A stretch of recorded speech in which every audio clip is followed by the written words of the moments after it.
رکھی ہے بندے میں پیاس کی کہ پیاس ہو تو پیو ورنہ نہیں پیو. اور اگر آدمی بلا جو آدھی پانی پینا جاتا ہے، اب خالی پیٹ پانی پینے کا جو ہے کنسیپٹ، حکیم انقلاب نے تو اس کی شدید جو ہے مخالفت کی ہے. انہوں نے فرمایا کچی سبزیاں کھانا اور جو ہے خالی پیٹ پانی پینا انتہائی خطرناک ہے. جب معدہ غذا کے تنج کرنے کی آخری سٹیج پر موجود ہے، کام کر رہا ہے، وہاں پانی ڈال کر اسے سرد کر دینا. اسی طرح ہے جس طرح گڑ بن رہا ہو، جب وہ پت جسے ہم کہتے ہیں پنجابی لوگ ابالے کھانے لگے، اس میں پانی ڈال دو، نہ گڑ بنے گا نہ شکر بنے گی، وہ لالا بن جائے گا، لالا سے اس کا کوئی فائدہ نہیں ہوگا. یہ قانون ہے، اصول ہیں زندگیوں کو گزارنے کے لیے، اور یہ قانون دیے ہمیں اللہ نے اور اللہ تعالیٰ کے رسول کریم صلی اللہ علیہ وسلم نے کہ پیو مگر جب پیاس ہو. اگر آپ نے بلا پیاس پیا، بلا بھوک کھایا، تو پھر آپ اللہ کی نافرمانی کر رہے ہیں. کس حکم کے تحت؟ ولا تسرفوا، کہ اللہ نے فرمایا اسراف نہ کرو، فضول نہ کھاؤ.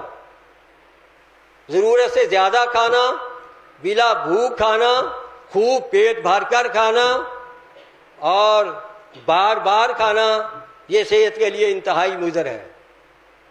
اور ہمارے یہاں کیا رواج ہے، میں نے دیکھا ہے مختلف تقریبات پہ، جب سلاد کی پیٹ آتی ہے سامنے پلیٹ، وہ توبہ توبہ، پلیٹ دی پلیٹ ہی سلاد کھا جاتے.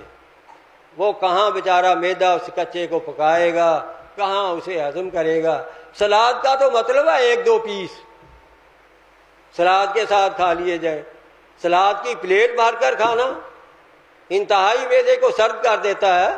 معدے کا ایک ٹمپریچر ہے نیچرل فطری، جس پہ وہ غذاؤں کو ہضم کرتا ہے، پکاتا ہے، جذب کرتا ہے، خون بناتا ہے. معدہ اور جگر اور جسم کے نظام انہضام جو ہے یہ.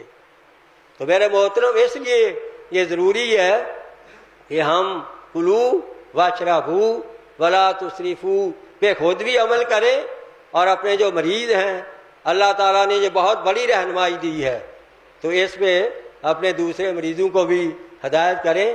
اس طرح بڑی اچھی طرح کامیاب ہو سکتے ہیں. صابر ملتانی نے مزمن پرانی بگڑی ہوئی امراض کا علاج کا سب سے پہلا نقطہ یہ بتایا، روٹی بند کر دو، کھانا بند کر دو، تاکہ اس کے اعضاء جو ہے وہ بیدار ہو کر اپنی اس کی قوت مدبرہ بدن بیدار ہو کر اپنے جسم کے فضلات کو ختم کرنا شروع کر دے، جسم کے اعضاء کو صحیح افعال پہ لانا شروع کر دے. تو روٹی بند کرنے کا صابر ملتانی رحمۃ اللہ علیہ نے یہ بہت اہم حکم دیا ہے پرانی اور بگڑی ہوئی امراض میں. اس لیے بھئی کھانے کا صحت سے گہرا تعلق ہے، اور اس کی رہنمائی ہمیں آقا کائنات نے بھی دے دی کہ کتنا کھائیں، اور ہمیں اللہ تبارک و تعالی عز و جل ذو الجلال والاکرام نے بھی اس کی رہنمائی